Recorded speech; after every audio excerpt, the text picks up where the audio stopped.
For those of you who have not met me before, my name is Bob Bergeneau. I'm both a professor of physics and also the chancellor of the University of California, Berkeley.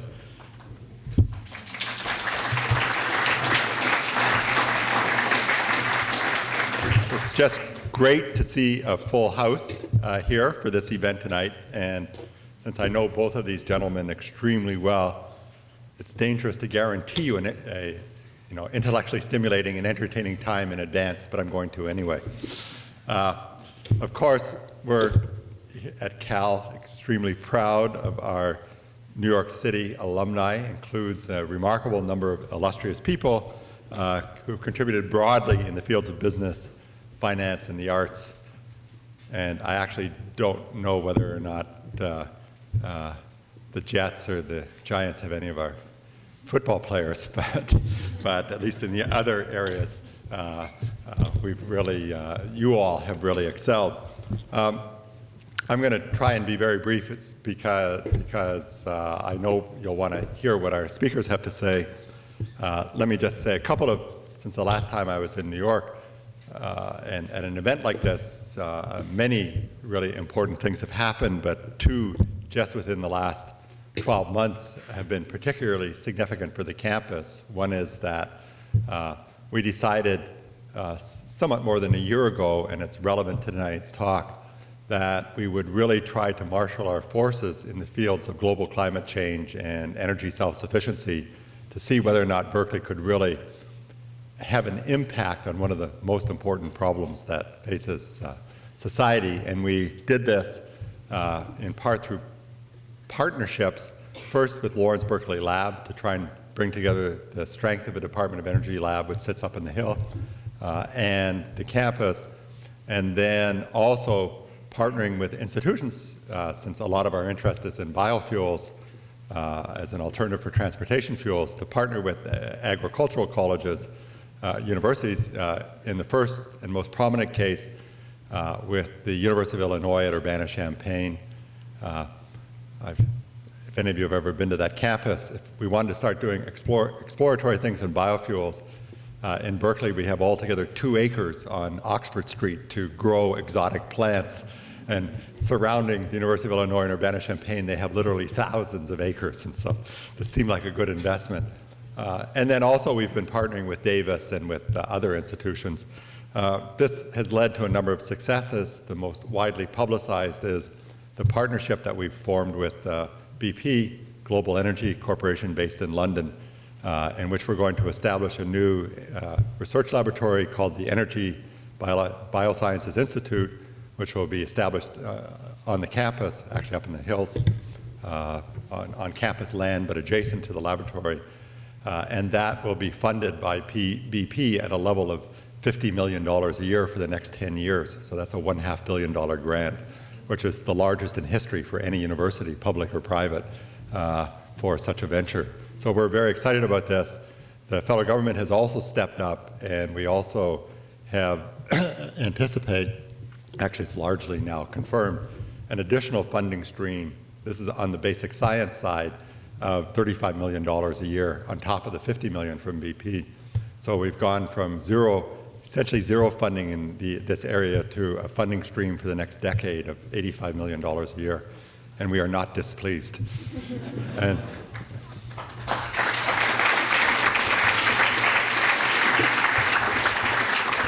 And there are also, of course, I think anyone who's paid any attention to this field, and I must say I've been both self-educating myself and also being educated by people, including the 2 speakers tonight, about all of the challenges that we face, that one faces in new technologies for energy, and they're really quite considerable, including policy challenges. The simplest being, we're not going to do this, but if you grow corn for energy, what happens to the people who are going to eat the corn in the first place? And so these are quite serious issues which have to be addressed. And of course, at a university like Berkeley, as you could well imagine, that we're as interested in the social consequences as we are in the basic science. A second thing that's announced just formally on September 10th, so within this month, is that you may have heard that the Hewlett Foundation has given us a grant of in total $113 million which is the largest in Cal's history, the largest of this sort actually in the University of California history. And what's special about this grant is that, first of all, 110 million of it is to be matched, including by some people in this room. So it will become 220 million, and the 220 million, the income from that endowment, it will be an endowment, and the income will go to support faculty research of the sort you're going to hear about, graduate student support, and faculty salary support, in order for us to be able to bridge the gap between resources available to a public university like Berkeley and those of our private peers. I'll give you just one number, which I think really summarizes the competitive situation we find ourselves in. And this is not a criticism of Stanford. Actually, I congratulate Stanford for this.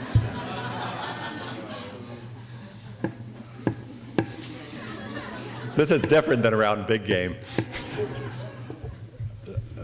Stanford figured out there's one area they beat us is, they figured out a long time before Berkeley that they should put a lot of energy and be very professional about private fundraising, and they should also hire people who will invest the funds they raise in an appropriately skilled fashion.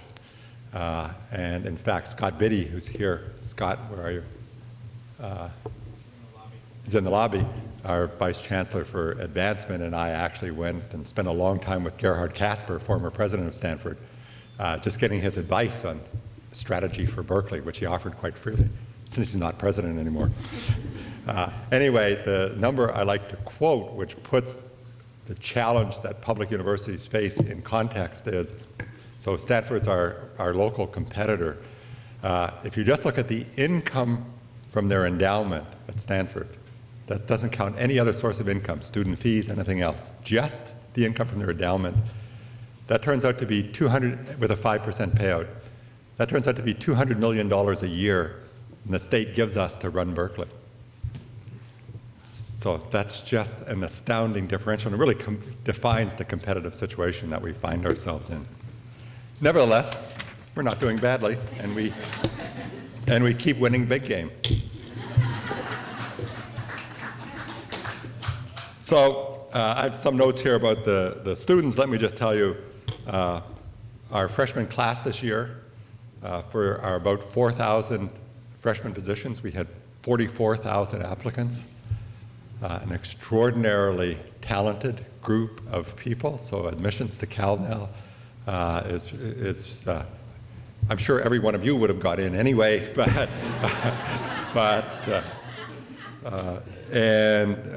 one of the things we do in the first week, actually the week before class, is Mary Catherine and I have as many of the freshmen as we can over to our house, 500, 600, 700 at a time, and we do, and in the garden.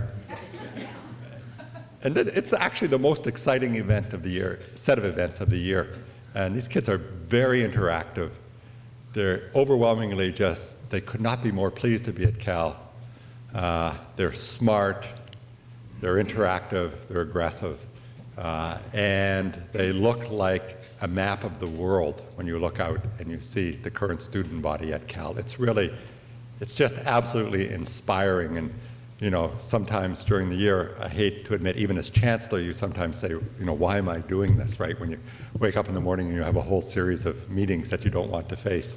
But this first week before class keeps us both, my wife Mary Catherine and I, going for the entire year, because these kids are just terrific. And they are the future, not just of California, but of the country and of the world. We have two really distinguished speakers tonight, both of whom I'm very fond of. The first is Michael Nacht, and I'm just going to read their biographies rather than paraphrase them. Michael Nacht is the Aaron Wildofsky Dean and Professor of Public Policy in the Goldman School of Public Policy at the University of California, Berkeley. A native of New York. We should clap for that. Nacht earned his bachelor's degree in aeronautics and astronautics at NYU, and began his career working on missile aerodynamics for NASA before earning a PhD in political science at Columbia University. So he's a pure New Yorker, including all of his education. I might point out as an aside, and since I'm a physicist, this reflects a prejudice, which is that two of our leaders in policy started out with a technical training first before they went over to the policy side. And frankly, if we had more technical training in the White House, my prejudiced opinion is we wouldn't be in the mess room.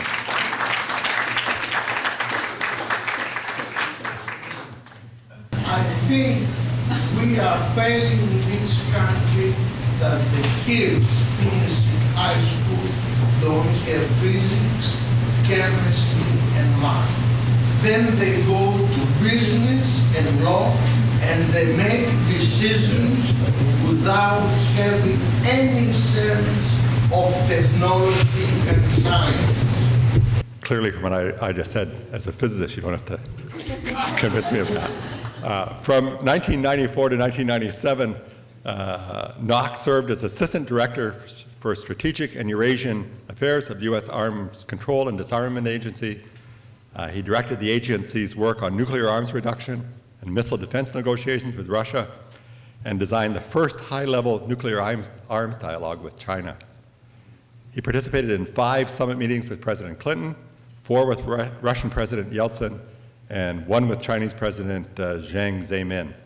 And he was granted the agency's Distinguished Honor Award, its highest form of recognition. Knox served previously as Dean of the School of Public Affairs at the University of Maryland, College Park, and as Associate Professor of Public Policy at Harvard's Kennedy School of Government. He recently chaired an advisory panel to the Office of the Secretary of Defense on combating terrorist use of weapons of mass destruction in the United States. He's a member of the Educators Advisory Committee to the Comptroller General of the United States, which is an advisory committee of the Lawrence Livermore National Lab, and he also serves on the board of the Bay Area Economic Forum, so extensive experience. Dan Kamen received his undergraduate and doctorate degrees at physics at Cornell and then Harvard, and I think we first met at that stage of his life, actually. I was a physics professor at MIT at the time. While a postdoctoral fellow at Caltech and then back at Harvard, he worked on renewable energy technologies and environmental resource management, as well as risk analysis.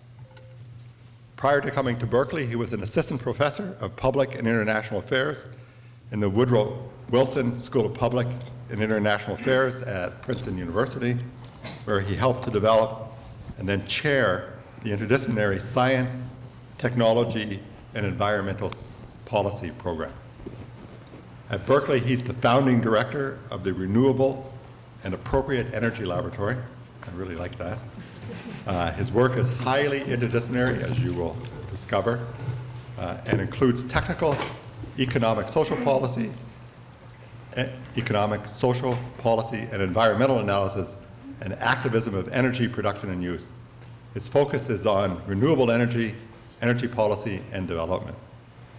Kamen advises the U.S. and Swedish agencies for international development, the World Bank, and the President's Committee on Science and Technology, well known as PCAST, and is a member of the Intergovernmental Panel on Climate Change. Dr. Kamen also serves on the Technical Review Board for the GAF, is a lead author for the Special Report on Technology Transfer of the Intergovernmental Panel on Climate Change, advises the World Bank, the American Academy of Arts and Sciences, as well as the African Academy of Sciences. So 2 extraordinarily well-qualified people, and I'm not sure which one is speaking first. You could toss a coin. Dan. Thanks so much.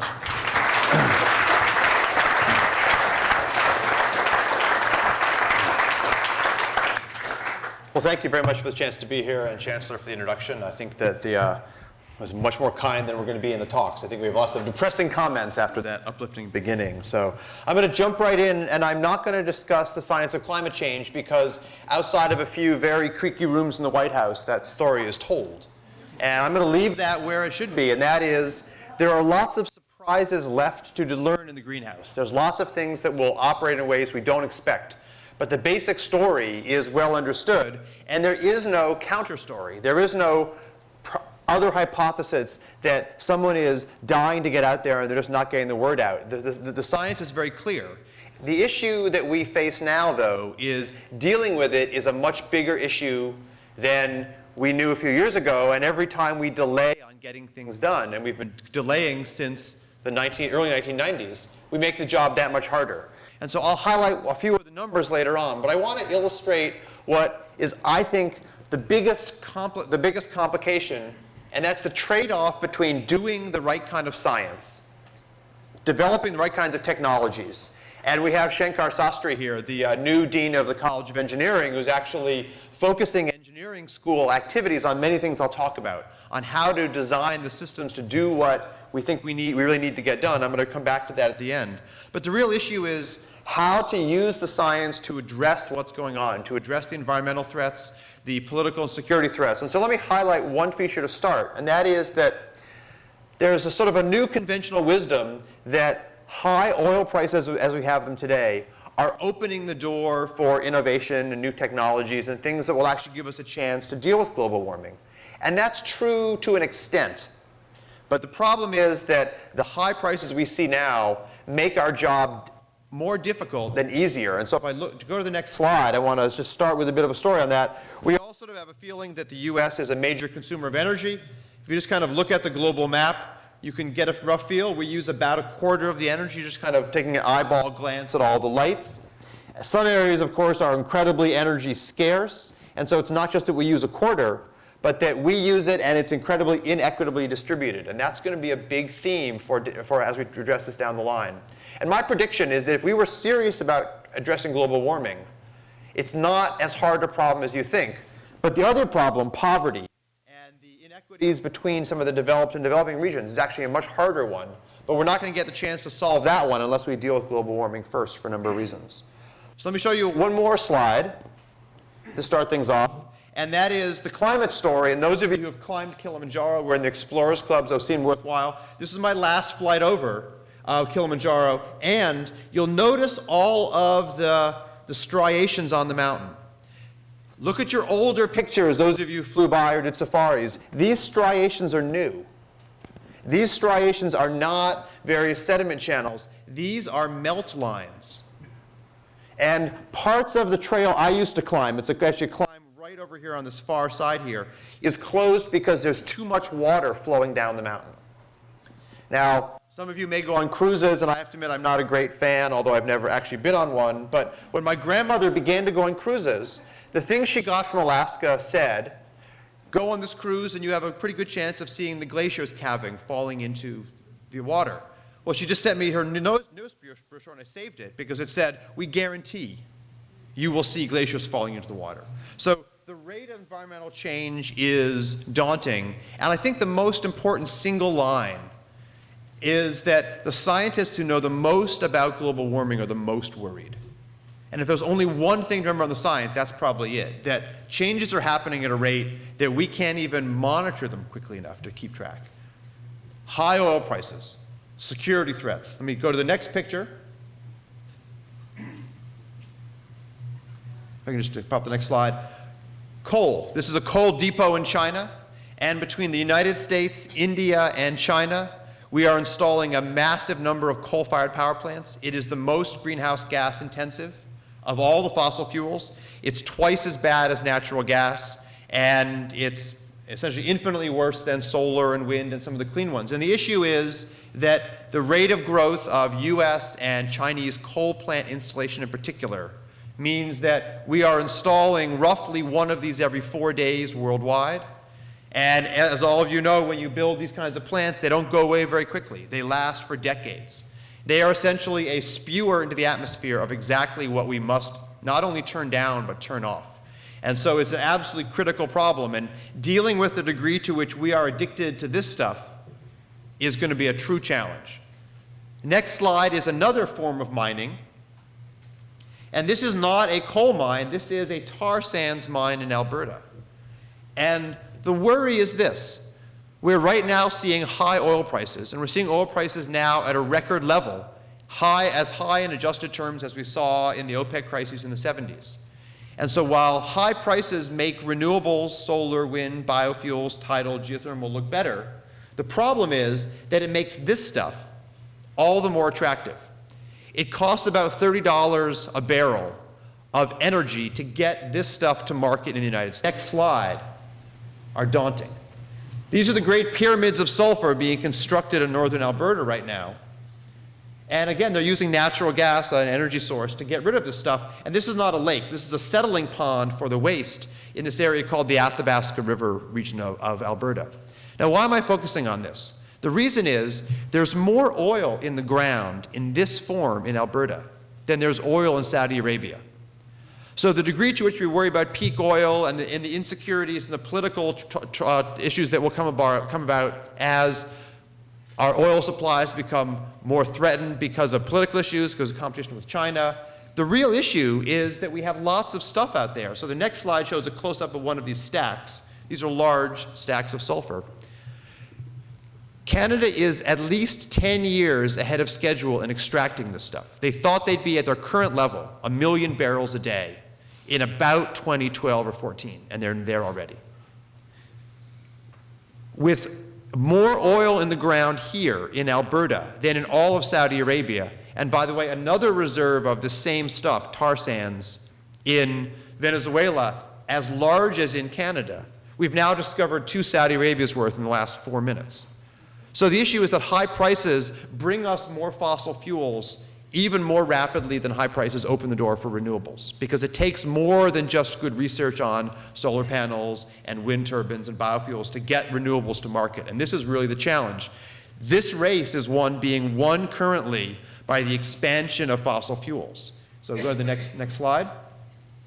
There is another side of the story, and I'll circle back to the oil in a second, but I do want to highlight that it's not quite as glum as I just said, and that we have a couple lessons, and California and New York and Rhode Island have invested heavily in developing better technologies, better light bulbs, the compact fluorescent, and those of you who have been to California recently have hopefully seen the TV ad, which is a true ad, thankfully, that says if every Californian installed just 5 of these things, that's taking 400,000 cars off the road, and there are 17 million cars in California. So 5 light bulbs per home makes a big, big difference in this regard. Right now, and hopefully any of you who have bought appliances know that you can get tremendous rebates from many of your utilities, but not all, if you invest in the greener appliances, the ones that cut energy use. And in fact, if we just click ahead one, our local utility in Northern California, PG&E, is now doing a program on climate to zero your carbon emissions. They will invest about a $5 voluntary contribution.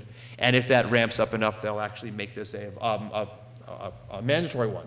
So let me hop to the next slide. The benefits of doing these kinds of switches are not just you feel better because you've invested in some green energy. This is the Moscone Convention Center in San Francisco. This is the old incandescent lighting. This is the new lighting they installed. They saved $400,000 a year in electricity bills straight away by doing this. And by the way, they put the money that they saved into installing more solar on the roof. So they've used it to improve the process. And if you sum up all of these efficiency gains, better water heaters, better light bulbs, new sensors being developed at places like the College of Engineering at Berkeley to monitor buildings and turn lights off when you're not in them, what you find is the next graph, and I apologize a little bit, it's a graph after dinner, but it tells a good joke, so I'll show it anyway. Electricity use in the country is, per person, since 1960, has been rising and rose a little more slowly after the OPEC crisis, but it was still rising. But places like California and New York that instituted programs to encourage more efficient use of energy, you see they decoupled. And this idea that per person electricity use could stop growing over the last several decades of incredible boom in electronics, everyone's cell phones, pagers, et cetera, is a remarkable change from the country overall. And in fact, the amount of energy we saved, if everyone in the country was as efficient as the best states, is more energy than we import, period. Not from Saudi Arabia, but more than we import, total. So it's a remarkable difference if we only instituted the mix of science, engineering, and policy that brought us this much savings per person. And we haven't even sort of tapped out. It's not like we've done all the neat things to do click on the next slide, one more, Denmark is down here. So it's not even that we have exhausted all the opportunities. There's lots and lots to do. And of course, I'd be remiss in this crowd without doing the next slide just to highlight a little other difference, and I'll just leave that there for a second. And I'll go on, I guess that's off the record. We'll move on a little bit. Over the past 7 years of federal inaction, there's been a remarkable coalition of the willing, including places like Texas, that have in fact started to require renewable energy to be installed as part of the grid. And you'll notice that New York and California have two of the highest standards. And by standard, I mean the percentage in each case is the percentage of all electricity that's required to come from renewables. It's actually called a renewable portfolio standard. And yes, Tom Friedman is right, we need a better PR agent. It's not a great term. But the point is, we have a coalition here. Part of the debates going on right now in the House and the Senate are, A, can we increase these? And B, can we make this a map where trading among all these states happens much more freely? And can we get it so that we, for example, get rid of this excrescence in the southeast? Although those of you at the Clinton Global Summit probably saw that Florida's Power and Lighting just announced a $2.4 billion investment in solar power, largely for Florida today, and that's wonderful. $2.4 billion, and they'll be installing 300 megawatts of solar in Florida. By the way, each of California's two major northern utilities, PG&E and Southern California Edison, have each signed deals at well over 500 megawatts each. So a push really does pay off. Now, next slide. This is the trend of US carbon emissions growth. It's in billions of tons, and it's a sad, ever-increasing story upward. If we could do the next slide. This is the path that we're expected to be on, according to the Department of Energy. The next click will show the Kyoto Protocol that we decided to ignore, and then a bit of California grandstanding. If we take the law that California just signed in September of this past year, 2006, and scale it up from the size of California to the whole nation, we get the red line. And this is a wonderful development. This is California as the next slide. AB 32, Assembly Bill 32, again, I've scaled it up from the size of California, so multiplied it by about 8.5 to get the size of the country overall. These boxes are what the bill requires. It requires us to sort of acknowledge we missed Kyoto, but to bring our emissions down to the 1990 levels, about a decade and a half late from Kyoto. And then the governor trumped everybody and said, well, I'm also going to set a target of an 80% reduction by 2050, which I guess is in his 9th term as president. This is the first time a public official did the key thing, and that was to say not just we need to reduce, but where we need to go. Because the next slide highlights the fact that the ecological consensus worldwide is that we're going to need to reduce emissions by about 80%. Now, we are still on a path not only in the country overall, but also in California and in New York and in Rhode Island and in the other leading states. We are still on a path of increase, slower than the country overall, but increase. So we're talking about a required shift that's going to be dramatic. And to make that happen, we're going to have to invest in solar and wind and biofuels and all the things that we mentioned. And I'll show them very quickly and then just hop to a few final comments. And if we could just hop to the next slide. I'm hoping some of you have seen in this week's New Yorker this ad that really highlights the connection to coal, and that is, as much as California is doing, if we don't turn off the coal plants scheduled to be built, California by itself corresponds to delaying a few of the current coal plants by a few weeks. All that Walmart is doing to green their economy and to do carbon accounting and to get the goods and services we buy to reflect their carbon, it delays it by a few months, i.e., the amount of coal being installed is going to swamp all of these good actions unless the science of getting rid of that carbon or of never emitting it by installing these renewables is going to have to accelerate dramatically, or even all of these good individual actions aren't going to add up to much. I can go on. Thankfully, I mentioned the Moscone Center. This is the roof of the Moscone Center now. It was the largest solar array in the United States until a year and a half ago when it was superseded by 3 additional plants. This is 0.6 of a million watts. We now have several that are over 1 million watts, and I'm proud that one of my students, principal of Sun Edison, is now the biggest installer of solar in the country. In fact, 0.6 megawatts sounded big until Canada announced a 12 megawatt facility. Germany announced 2 18 megawatt facilities, and so those who are willing are installing large amounts. The problem is that race against fossil fuels is one that we are currently still losing. This is my roof in Oakland. This is the market that's the fastest growing in the world. This is the East African solar market, unsubsidized, where very small solar panels, a cell technology we're working on in our laboratory. Notice these are blue, shiny ones up here. Crystalline, this is something called amorphous. It's an annealed material. This is actually the fastest growing source of electricity in East Africa right now. Translation, doing research and installing these technologies has some important spillovers on a development front. And so it's an important area. And Richard Blum, Dianne Feinstein's husband, has recently set up a center at Berkeley, the Blum Center, to address poverty. And in fact, these types of technologies play this important role in the developing world as well. So let me conclude with just a few final comments on tying this together. If we go to the next slide. And that is, the technology is evolving quickly. The idea that you install solar over your roof is now being superseded by efforts, this one is in Germany, to make your roof itself out of roll-on solar, which makes a great deal of sense, because the ability to not install a roof over your roof and to pay for solar when you pay for the roof are the sorts of innovations we need. And I think the best example is how many of us would have cell phones if you had to buy your next 20 years worth of minutes up front. I know my kids wouldn't have one. Well, that's what you ask people to do when they have to install solar as a roof over their home. But if you can get these things packaged together as new banks, like the New Resources Bank, it's a solar bank in San Francisco, and its partner now opening up in New Haven, Connecticut, are doing, to start to bring these technologies to the mainstream. We're going to need to push and to help these market sides as much as the technology. Go to the next slide. Vehicles. We're going to have to do some things very quickly on the vehicle front. Now, every now and then, as this picture illustrates, we have gotten serious about vehicles. The US actually didn't build any cars during World War II. They put all that effort towards the war. And we found ways to conserve.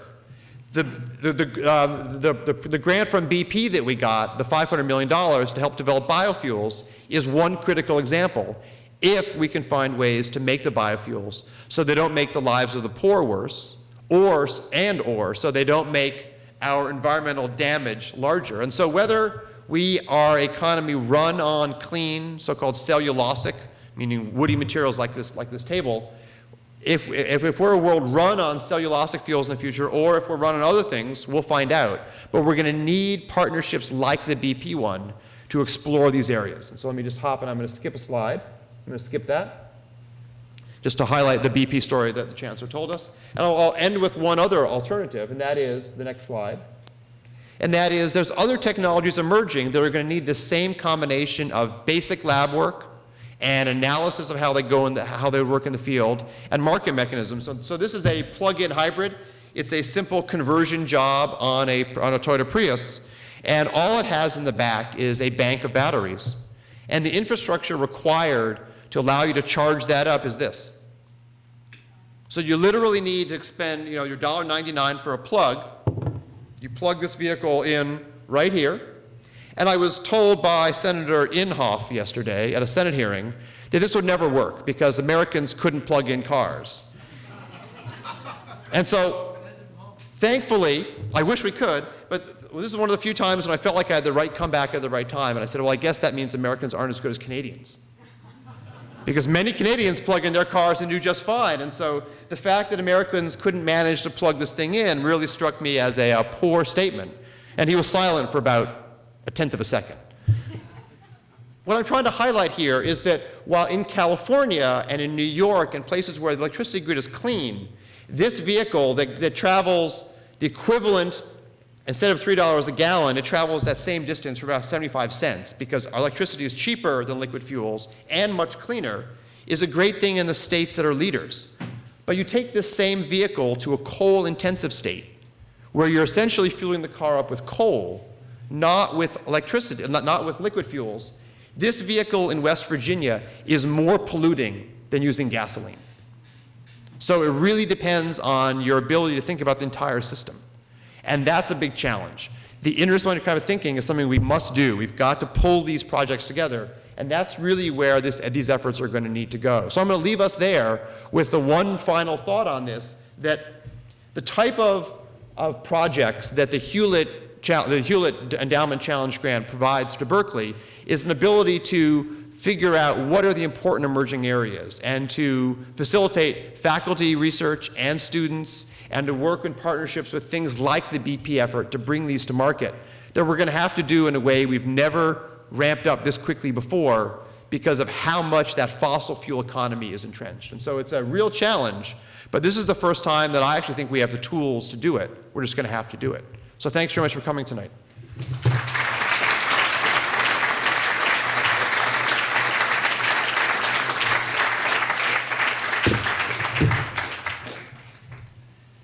No, I'm so thrilled that Dan is a colleague at Berkeley and that he's a colleague in the Goldman School. So, see why it's just terrific to have him among us.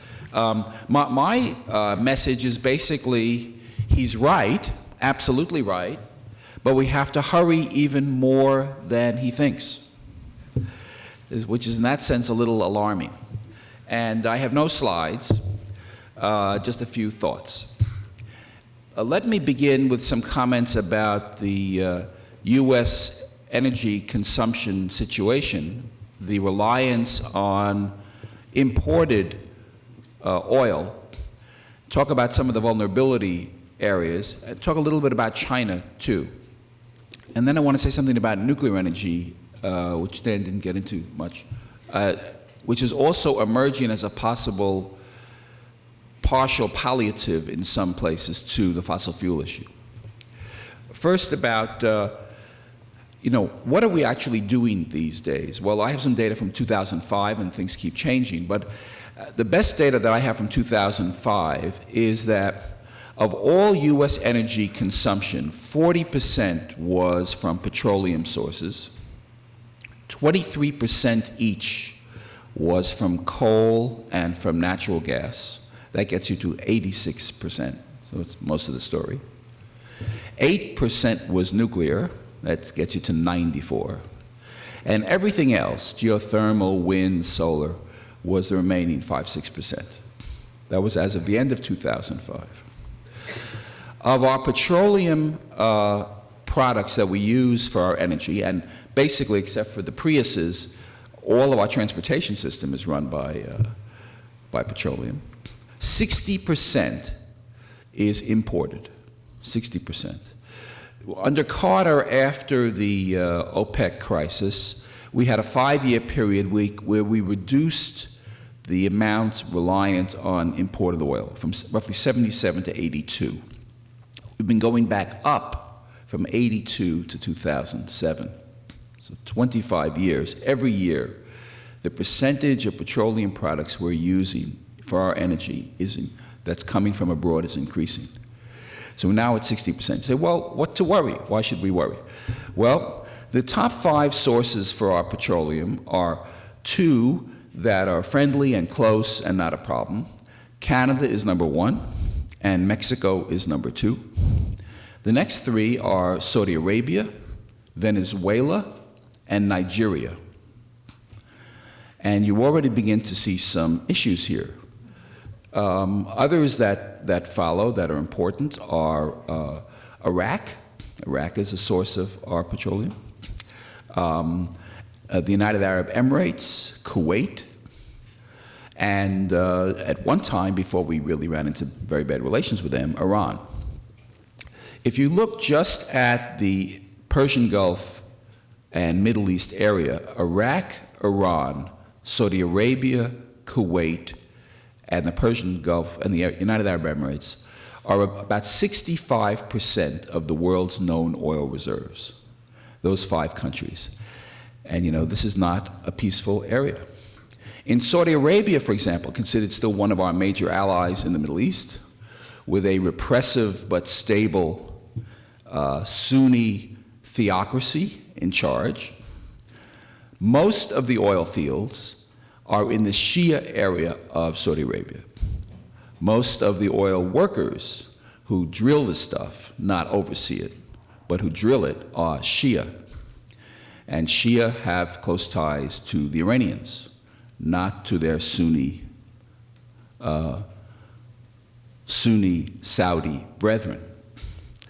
So how plausible is it that if we waited for Dan's curves to come down, and if you remember, if AB 32 is implemented as Dan would like, and we do all the clever things that Dan says, and we stop using the coal, if all of his requirements are met, which unfortunately I think is unlikely, but let's assume he's 100% right, we really get a big impact by 2030, 23 years from now. It really kicks in more 2040, and by 2050 we're really in pretty good shape. So basically we need 30, 40 years to get this thing right if we do everything right starting now. Now, international conflict is not a science, but there are patterns. And patterns suggest that roughly every 20 to 25 years, there's a major conflict. Right? Even the 20th century that we're familiar with, right? The interwar period between the First and Second World War was 20 years. So, between the Second World War and Korea was 5 years. We had a Cold War for 45 years. The Cold War ended in 91. Let's assume that these early attacks by the terrorists were just a warm-up period, and the war on terrorism started with 9/11. That's 10 years after the end of the Cold War.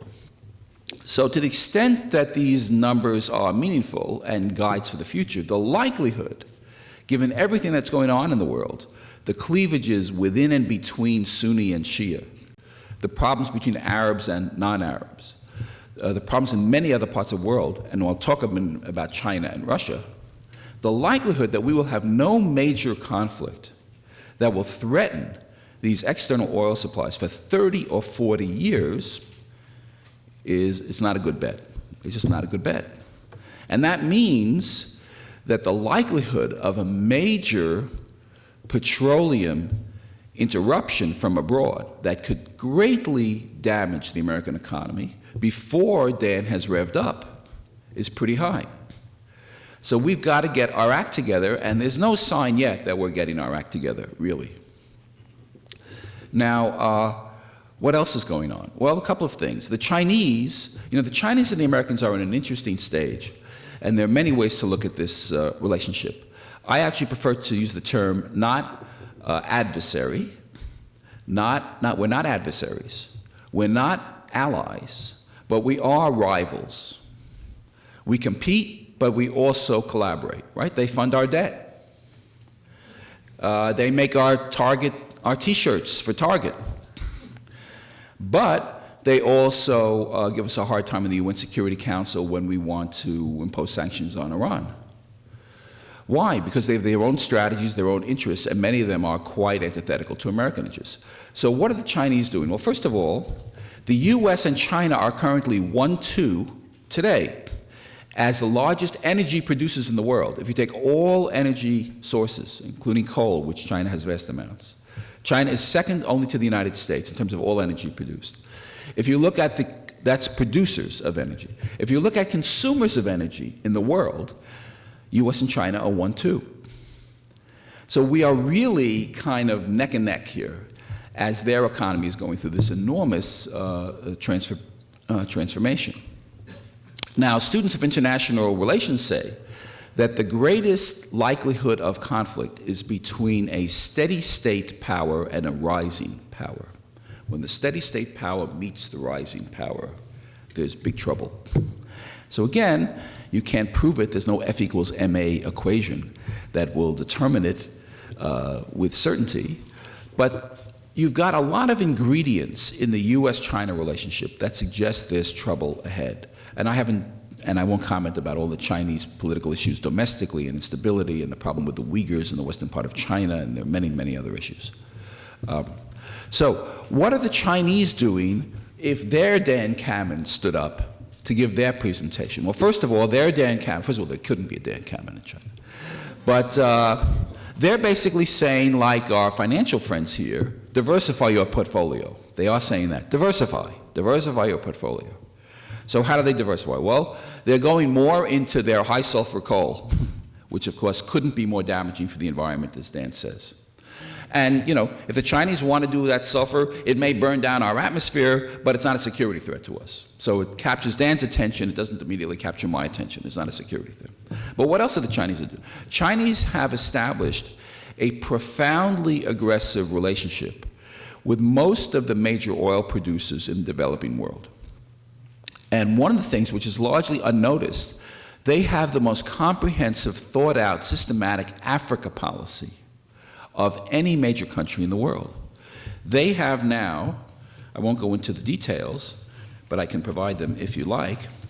They have now very substantial relationships with, including North Africa, with Algeria, which is of course a major oil producer, Senegal, Nigeria, one of the major oil producers in the world, Zimbabwe, they refuse to criticize Mugabe because they're tied up with Mugabe. Angola, it's an oil producer. Botswana, South Africa, Libya, major oil producer. Sudan, oil producer. And Ethiopia. And from the people not in the Department of Energy in Washington, but the people in the State Department, the people in the Defense Department, people in the National Security Council, people in the intelligence community, people in the military, these are the characters I hang out with. They're very concerned about the growth and the embedment of Chinese influence in African issues. And I don't know how many of you know this, but for the first time in the 225-year history of the United States now has an Africa command, military command. How many of you knew that? No, nobody knows this. I mean, it's not a secret, actually. I mean, there are many secrets, of course, which are all leaked. But for the first time, Africa was, of all the continents, Africa seemed to the U.S. most remote to American interests, to strategic interests. But Africa has vast resources.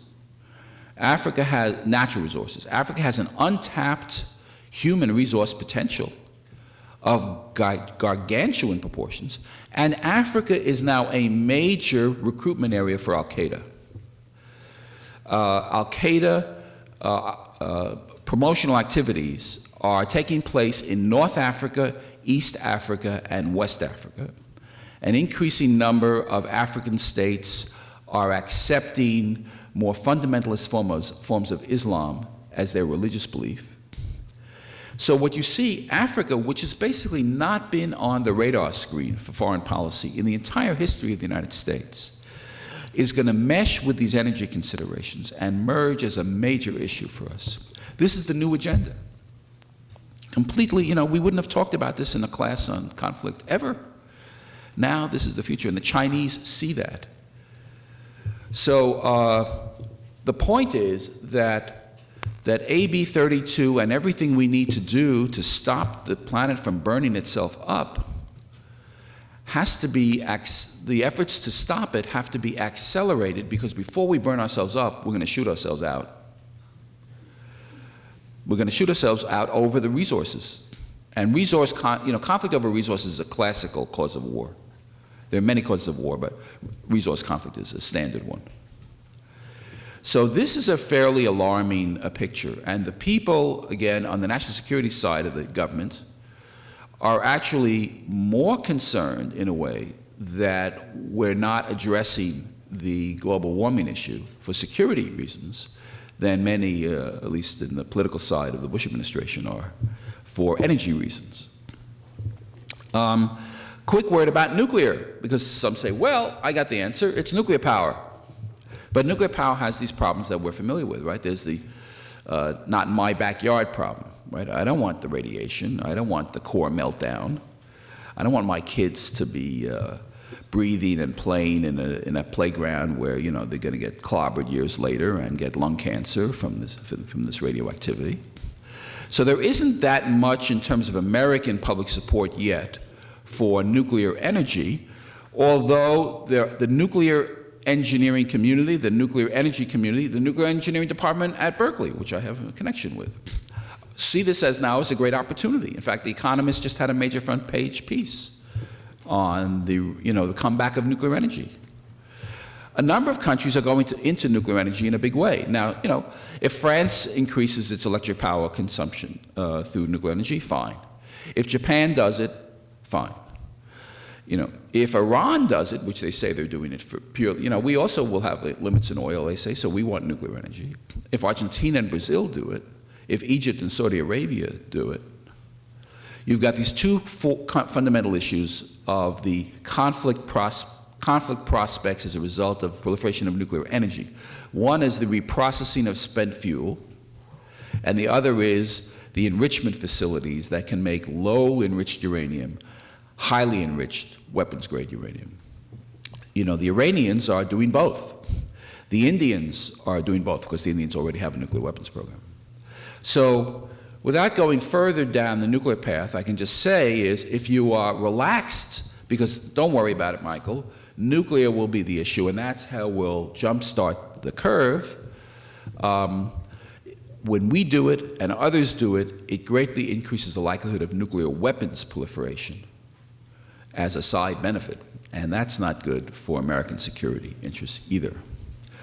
So the punchline is that we are facing daunting issues. We don't have really a comprehensive set of policies to deal with any of these problems, just on the security side. And as I've now said a few times, the clock is ticking very, very, very rapidly. One final comment I'll make, which is in the earliest stages of thinking and analysis, not only by me, but by some others. Supposing we have some tsunami-like manifestations of global warming very early, right away. Things really happen. Coastal cities get swamped. I live right near the water. This is something of great interest to me. What happens? Well, it's students of global climate change and global warming believe that the developing countries will be far less equipped to deal with these catastrophes than the developed countries, that they will have loss of jobs, they will lose resources, they won't be able to rebuild their facility. They'll be like Katrina's, but on a massive scale. And that will lead to greater likelihood of conflict within these societies. Now, historically, the United States has been very leery of getting involved in a purely internal conflict. We have to kind of see a threat that has international ramifications, or we have to see an interstate war like the Iraqi invasion of Kuwait. If one Rwandan tribe starts killing another Rwandan tribe, rightly or wrongly, we've tended to stay out. In Darfur today, where there's genocide, where millions of Sudanese are killing each other, we're staying out. Would we stay out under all circumstances if these conflicts develop largely over resource issues and problems as a manifestation of global warming? It's not clear. Do we have the resources? Do we have the military resources to deal with so many conflicts? It would appear not. Look how stretched we are right tonight with Iraq, with folks going on their 4th tour in Iraq. And remember, Iraq is one of the world's major oil reserve sites and can produce over 2 million barrels a day when they're up and running, even maybe more, 3 million barrels a day. So I didn't want to cheer you up too much. So I'll just leave you with the word of a colleague of mine from years ago named Harlan Cleveland, who was a ambassador to NATO. He's a very wise man, Princeton guy, actually. And I once was speaking to Harlan, this was a while ago, and I said, Harlan, things are sort of so complicated. Can you kind of come up with a bumper sticker statement that captures it all? He says, yes, Michael, I have it. He said, everything is related to everything else, but more so now than before.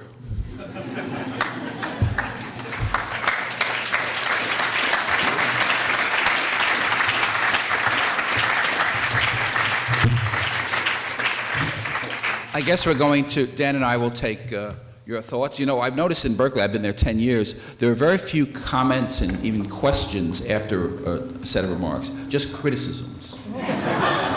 So we're open to your criticisms, of which I'm sure there'll be hundreds.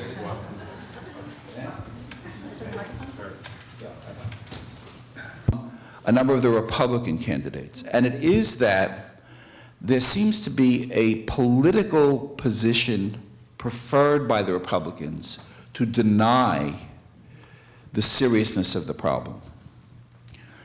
My impression is that Romney is among the most willing to accept what Dan is saying among the Republicans, that Giuliani may be a little less so, that Thompson least.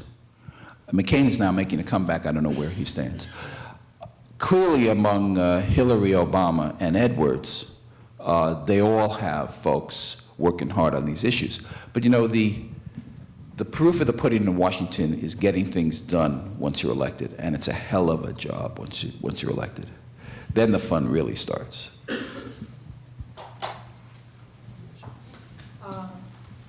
There is another possibility that technology hasn't touched.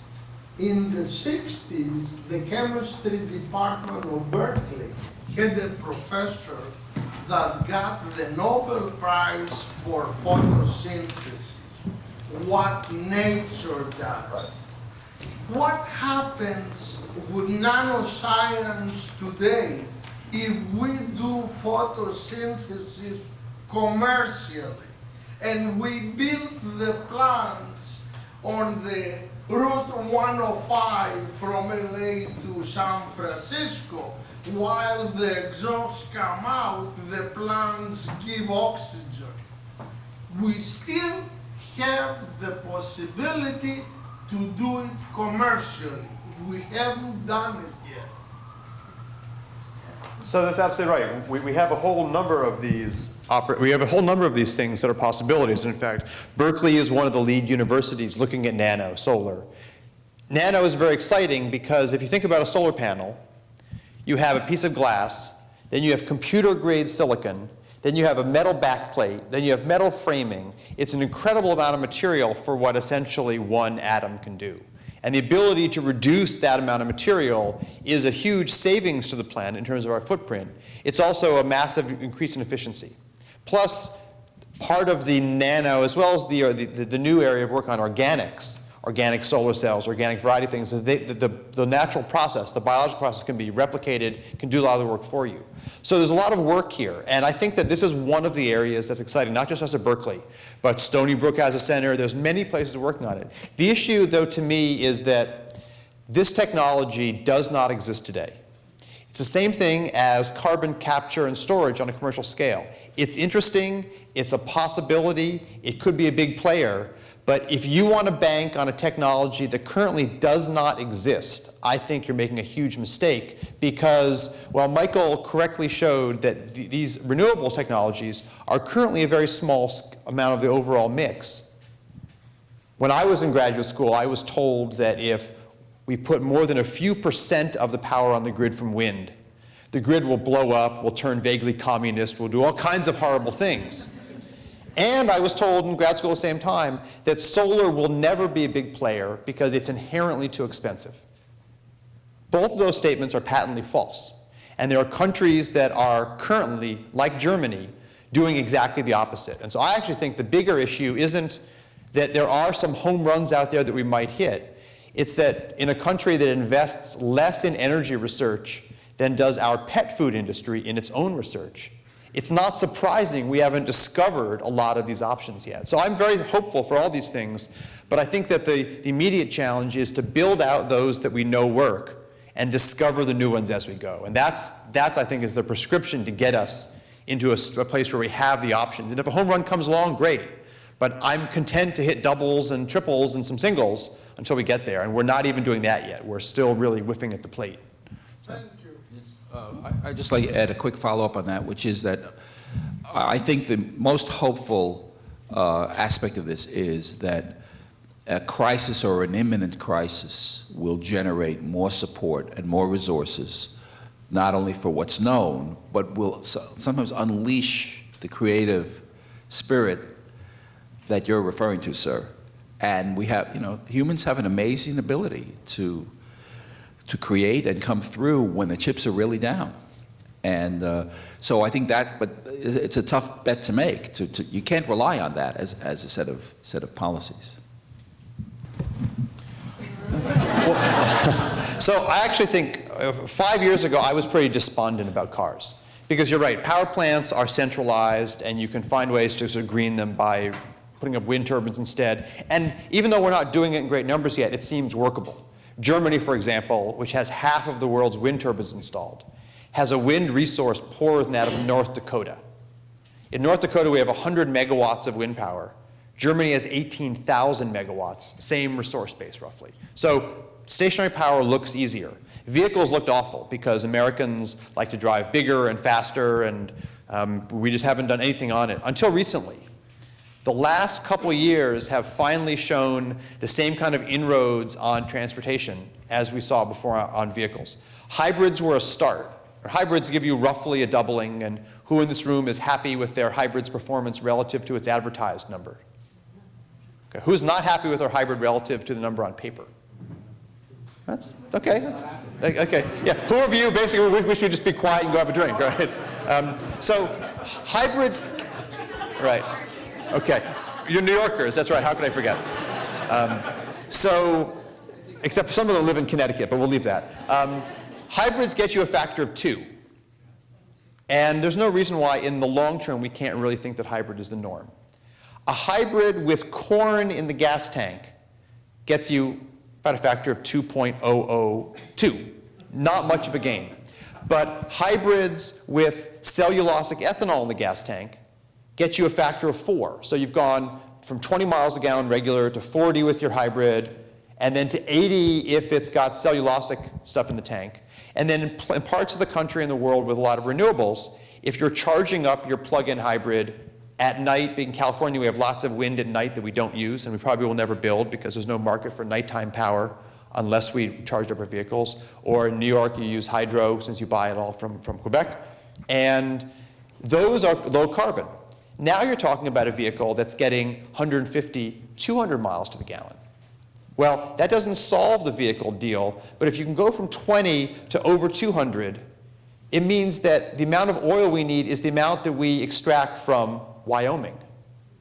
And it changes the game entirely. And so getting off of this stagnation bandwagon that we're on in this country, I think unleashes lots of things we haven't thought of. And maybe we'll actually invest in mass transit and all kinds of other cute things that we've ignored. But the point is, even what we know how to do, we're not doing yet. And whether it's these shocks or whether it's a more enlightened administration or whatever, I think we have the ability to now make that switch. And that's why the BP grant, for all of its challenges, I think is the kind of thing we really need to do and to focus on. Let me just offer one anecdote about this question about transportation.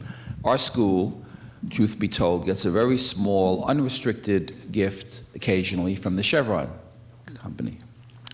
And we do with it, we fund a fellowship, and this and that. But as one little piece of that, I occasionally get invited to some big Chevron events. And in the spring of last year, I was invited to a major luncheon at the Bank of California building in downtown San Francisco, where the Saudi oil minister was the guest of Chevron. So I went there, and in fact, our friend, the former president of Stanford, was there. Mostly oil executives were in the room. And the Saudi oil minister got up, and he said, among other things, he said, "Gentlemen," and there were almost all men in the room, very few women. He said, "Gentlemen, today, worldwide, 92% of transportation moves because of fossil fuel. And I'm here to tell you that in 30 years, it will be 92%. And I mention that anecdote because it's not just that, you know, this stuff is hard to do that Dan's talking about, but there are active forces and interests that are going to make it hard to do because there's trillions of dollars on the table. There's ways of life of entire societies that are on the table here. If we go to some of the common solutions, there are whole countries that are going to go out of business, at least in their mind. And you know, the way real politics works is they don't say, "Oh, well, I guess you got a good idea, better than my idea. I give up." It doesn't work. You may have noticed, it doesn't work that way.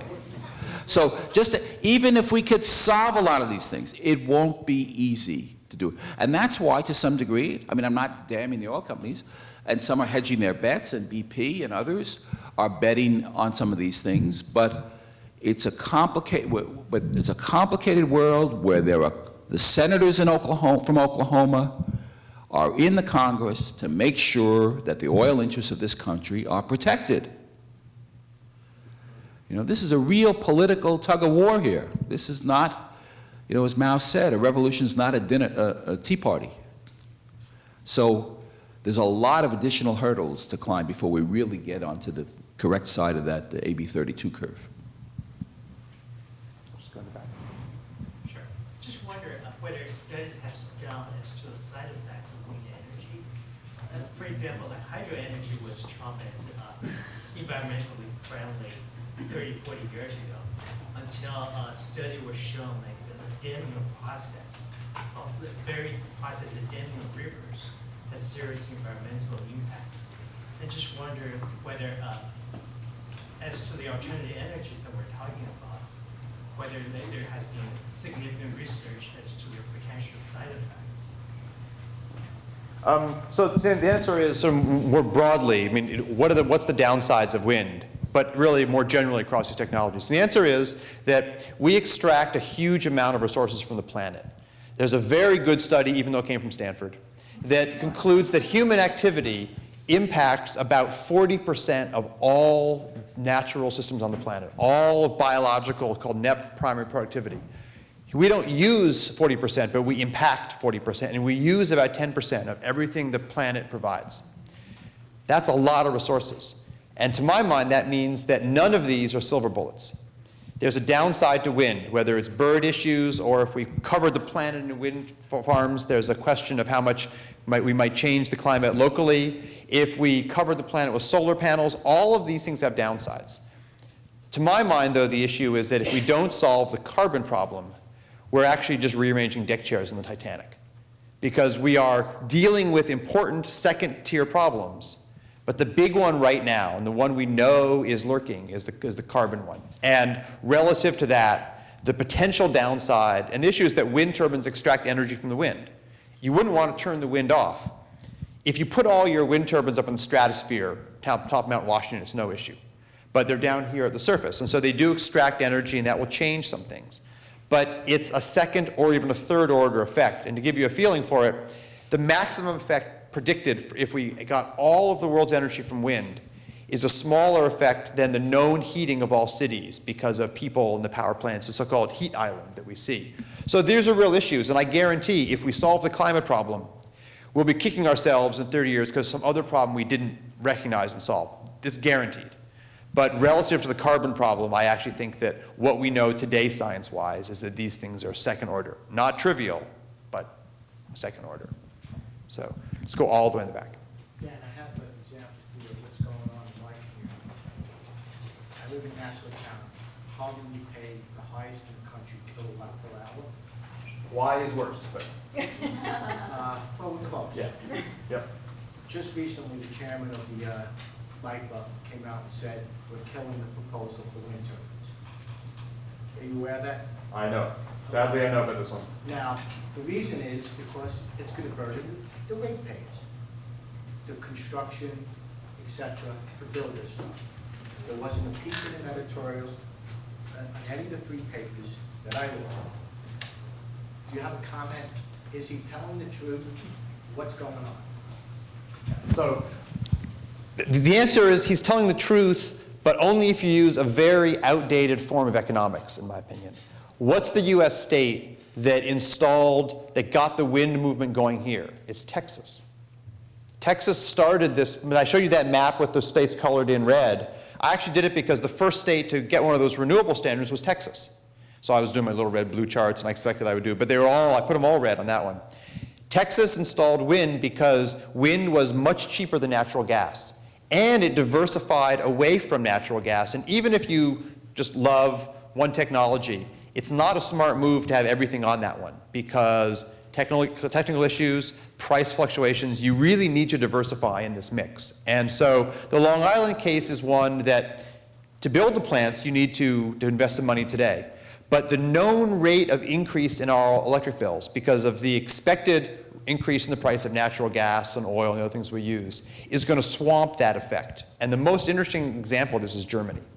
Germany overpaid for wind power and for solar. They've given providers of wind and solar sweetheart deals, 20-year fixed contracts, more than twice the prevailing rate to lock it in. And everyone criticized Germany. They said they're spending too much in the short term. Well, guess what? Wind turbines, solar thermal plants, solar plants, biomass plants are quicker to install, smaller. You can tailor the amount you want where you want to put it. If a suburb changes, you can move these things around. And Germany has 5- and 6-year backlogs of orders from their solar plants, from their wind facilities, and the two best solar companies in the United States of the current generation of producers, not the new ones emerging, relocated to Germany. Technologies that were developed here located to the countries that are willing to support not just the R&D and the construction, but the installation. And they're now exporting, and Germany is now seeing as much job growth from its renewable sector, which is about 1/4 of its overall energy growth, as the entire rest, the fossil fuel side. And so I think that you're right, that you must pay something up front. These are not gifts that you suddenly decide, oh, gee, I'm Kermit the Frog, I'm green. Now my economics are suddenly all done. I mean, I've solved the whole story. But the expected increase in cost in the fossil fuel world make those investments all look good in the long term. But you've got to be willing to do that longer term. And that's not easy for all the reasons Michael said. That's not how we run our politics. It might be how we mortgage our homes, but it's not how we do the politics of the story. That's what we do right here. What about the problem of denial? We talked a lot about security, and we talked I don't about deny anything. technological capacity, but really, a very huge problem is the problem of denial. Now Bush is not really the worst denier, but he's almost there. But the whole country, the whole, Big Eight, except for Germany, are also in denial. And maybe even Germany still is, as much as they've done better than we have. Well, let me give you the simple physicist answer, and then Mike will give the real answer. And that is, I actually, even for the legitimate reasons to criticize Bush and Australian Prime Minister Howard, et cetera, I actually don't think that, I mean, there are a few cases where it's malicious. And Inhofe, I think, is potentially malicious. But most of them are really just sticking up for the economy we know over the economy we don't know. And I don't think it is a conscious effort to stave off the future. Denial is not conscious. Well, but what I'm getting at is that we have in this world lots of billionaires who made their money in the traditional economy that we know. And we have none who have made their billions in the new green economy. I mean, for a good friend of mine, Richard Branson, is trying to, but he hasn't made it yet. In fact, his money comes from airlines. And so the people who would stand up for the business model on the green side don't yet exist. And I think that's actually a bigger problem than a few malicious leaders trying to deny and steer us wrong. I just think we don't have the experience that the green economy can do for us what the brown one has done. And so I think actually that's a great point. I was chatting with someone earlier during the cocktail hour, I think he's now left, who said, I'm from the private sector, and I think the answer to these problems is to get the private sector engaged so we can make a lot of money doing this, and then it'll happen. It can't be, Berkeley tree people saying, do something. It's got to be either big corporations or little corporations that become, it's got to be Googles that come out of nowhere who suddenly can make a ton of money doing this. And then, then the markets, then the hedge funds will be there. They'll have all the resources, because this is the way the capitalist system works. Actually, it's starting to happen. Big money, hedge funds are starting to move into climate and energy. Right. Somebody said, when those guys think the time is right, then you're going to see a lot begin to happen. Hopefully. So, which is, again, another encouraging prospect, but we're not there yet.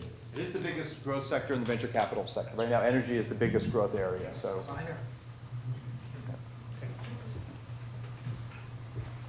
Yeah, there was an interesting editorial in the Financial Times the other day criticizing Clinton for putting too much positive spin on this, that it's all singing, all dancing, the green economy is going to be even more, growthy than what we have today. And the simple fact is that may not be true, right? So it's actually doing a disservice to lead people down that path and deal with the backlash. So my question is, from a public policy standpoint, how do you get Americans to the point where it's politically viable to say, yeah, we may have to tighten our belt a little bit here, and it's the right thing to do. Well, at the risk of being repetitious, I mean, I either think you have to have, as I said, private sector interest to demonstrate it, so that attracts a lot of people, and/or you have to have a crisis. And then a crisis changes attitudes, but only temporarily. You know, it's like a steroid shot. It lasts for a while, and then it fades. Not for the Giants, though. Giants get a lot of... Our Giants, not. Giants get steroid shots every day, no problem. Years ago, oh, never mind, I'll pass on that. Yes, yes, ma'am. But when the price of gas went up above $3, the consumption continued to go up. There was no cut in consumption as the price went beyond $3. How do you explain that? Well, I think this is a really critical point, and that is that there's been economic assessments that $1.50 a gallon, then $2, then $3 are these so-called tipping points. But it's not clear in retrospect. At the time, they seemed like pretty good forecasts. But it's not clear in retrospect why that should be the case, given that there are countries on Earth functioning perfectly well where the price of gas is $6 and $7 a gallon. European countries, where they get a different range of services. And so why we thought that those price points were in fact critical, it's not so clear. What is, however, interesting to me is that there are a series of price points that aren't just based on so-called willingness to pay. The standard method is you query people getting off airplanes, you ask them what they would pay for something, and then you assess what its value is. It's called contingent valuation. It's a very popular way to do things. But there are a number of price points for gasoline in the $5, $6, $7, and $8 range in the United States that actually do look like points where things might tip. As an example, at $6 a gallon, subsidy-free, a plug-in hybrid SUV saves you money within your first year.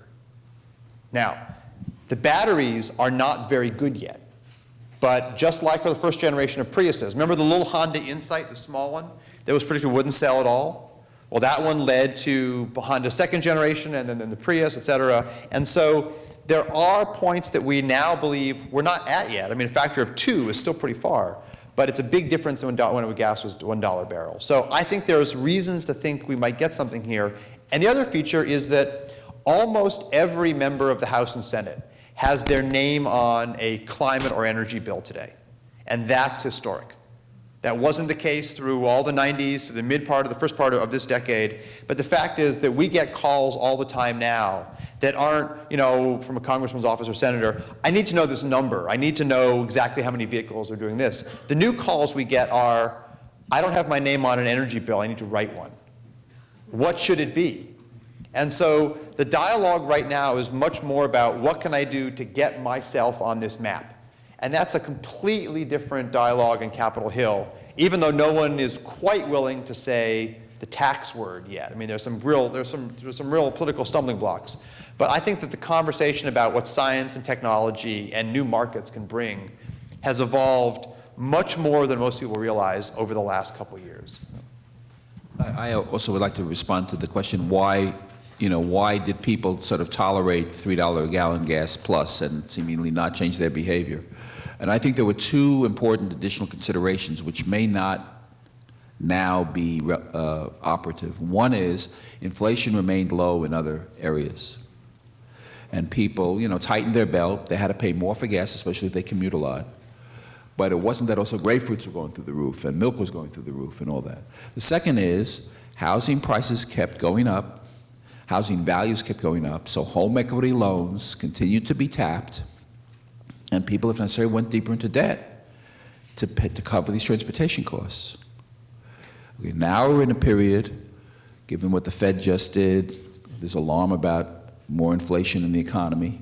If inflation begins to emerge, and we clearly have a major subprime problem, we may have generally a real estate problem, the home equity loan binge is ending, then we've got a real change of behavior. So I think if it goes up more with these two new conditions, then you'll see a change that didn't exist in the last couple of years. We have time maybe for one or two more questions. Two more was our word. Let's do right here, and we'll go all the way back. So yeah, sorry, apologies. My question has to do with NASA's renewable energy goals, going back to the moon, and was just wondering, does that factor in at all with what you're talking about, or is it too far into the future? So this is a tricky one, because you're talking to, I think, two strong NASA enthusiasts in front of you. One a failed astronaut, one a former NASA worker. So we may be somewhat biased in this area. But it is true, well, so going to the moon and whether we're going to devise smart nano devices for the inside of the crew exploration vehicle and things, I think that is too far in advance. But what it's not too far in advance is that it was partially NASA's effort to work on improved solar cells that didn't make them cost effective, but opened up new technology. And it then took decades to bring the prices down even to the point where they are today, which is still roughly twice the cost of regular power. But those technology pushes, when there's an ability to take it up, make a big difference. And so I do think that there's a plus side to do this, and the fact that our research budget is so small means that when you get a little extra push from a place like NASA, which has its own serious budget problems right now, it helps the story. It doesn't solve it, but it helps to open some of these additional doors. And I'd just like to say that a number of faculty in my school have told me to go to the moon. So as soon as I get there, I'll check it out. One last question. I have, if I may, two. One is nuclear power. I didn't hear it tonight, and I usually don't hear when one speaks about that. What to me seems to be the major problem is we haven't figured out what to do with the wastes. Either reprocessing has problems, Yucca Mountain has problems. The second question is, what do you think of the global thermostat? I heard about it the other day from two professors at Columbia, Eisenberger and Jill Polinsky. So I'm going to leave aside the thermostat one because it's a longer question about sort of the climate dynamics, which I think is going to take us much too long. So I'll leave that one. We can talk about it afterwards if you like. But the nuclear one is interesting. Michael gave a number of the reasons. I personally I'm a professor in nuclear engineering largely by courtesy, but I am partially based in that department. 10 years ago, I was probably sure of myself that nuclear wasn't going to have a role. And today, I'm sure the nuclear is going to have a role. But the question is how big? And the problem is that all of our 104 reactors in this country, and we have about a quarter of the world's reactors, are going to have to be retired in the next 3 decades. Even with all of the life extension processes that is out there. That means that just to keep nuclear at its current level, and remember, our demand is actually growing, so current level means if we were static, which we're not, we would have to build 100 plants. We haven't built one since 1982. For nuclear to increase its role here, we would have to build an additional 100 or 200 plants. So let's say we took the aggressive one, the 300 plants. Well, that would mean building 10 plants a year, roughly one a month for the next 30 years. And we don't know how to store the waste from the current fleet. And so in my mind, the reactors are not the issue. I would build a nuclear plant over a coal plant without a hesitation today. But we don't know how to manage the waste cycle, not because we don't know technologically what the options are, but because we've boxed ourselves in so badly with the management side of the process that we would have to start again in a number of ways, and that's not a very happy proposition. So you're right, we could reprocess. That leads to proliferation problems, although I actually think they're not quite as severe as they might be, although Michael may disagree strongly on that, and I don't want to be proven wrong because it would be an ugly event. But there's a lot of nuclear research that we chose not to do. Not that we started the research angle and then we discovered it wasn't productive. There was a conscious choice made in the 70s not to study an alternate fuel cycle based around thorium, for example, which makes proliferation almost impossible. And that choice wasn't made in an evil political decision. It was, we have enough money to do A or B, uranium or thorium. We chose uranium. So the fact that we under-research all these areas and the fact that nuclear takes so long to come to market means it's going to be a real challenge, even if nuclear fulfills the promise of the most optimistic side. So I believe it's going to be at least its current role, but whether it expands on that significantly is going to take a lot of work. And just one little footnote, and that is, actually just last week I was a participant at a conference at Stanford with some other Berkeley folks, including Per Peterson from our nuclear engineering department, on the prospects for nuclear energy worldwide. And there were experts there from many different countries talking. And there was a major set of briefings on China. And the Chinese, even having looked at this, said their best guess, best case is 15%, 15% of electric power generation from nuclear in 25 years. They're relying on coal, in part because of the waste issue. How do France and Germany or Japan deal with their waste issue? Never heard about that. So, they're all different cases. I mean, the German case is, I think, the most sane. There's a lot of problems in the French case that are largely buried from sight. And so I'm a little more leery of the French miracle, the 80% nuclear, because we don't know, well, some people know. There's a lot of problems in how we manage it. In fact, the best French reactors are quite a bit worse than the best US reactors. But we're almost certain not to build the best US ones for a variety of reasons in large numbers. The German case is interesting because Germany said, we don't know how to store the waste, but we know how to temporarily store it. And so instead of doing the US policy, the Yucca Mountain plan, which I describe as decide, defend, and then denounce the opposition, which is how we did Yucca Mountain. They made a decision, they discovered it might not have been the right one technologically, and then they essentially denounced those that disagreed with them. That's a process that leads you in all the wrong directions. It leads you towards secrecy. It leads you towards decisions that aren't based on best science. Germany said, we don't know what to do yet. We're going to store it temporarily, and we're going to keep working on it, and we will see. And I actually wish that had been the US approach. I think if it had, we would have been much further towards building the next generation of better plants, because we wouldn't have invested so much of the relatively small industry in the Yucca Mountain process, which I just don't think is a winner in the long term.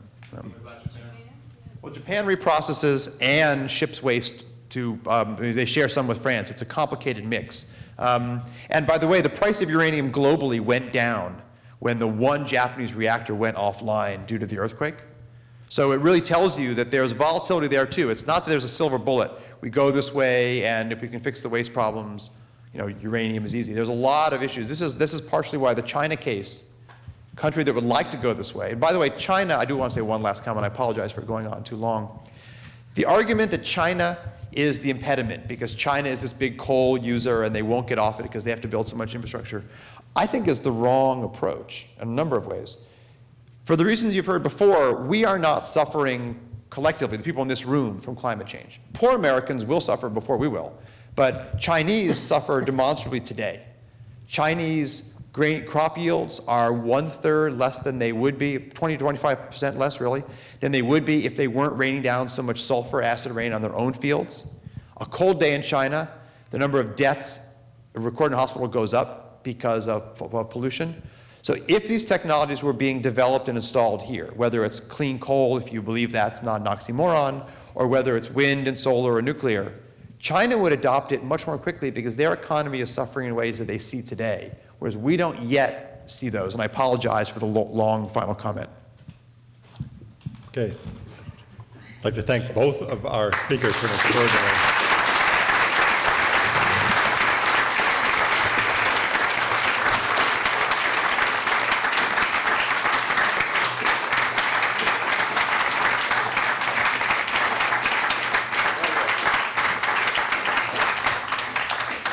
And I'll thank all of you for coming, and just in case you forgot what it's like to be in a classroom at Berkeley, this is how it is.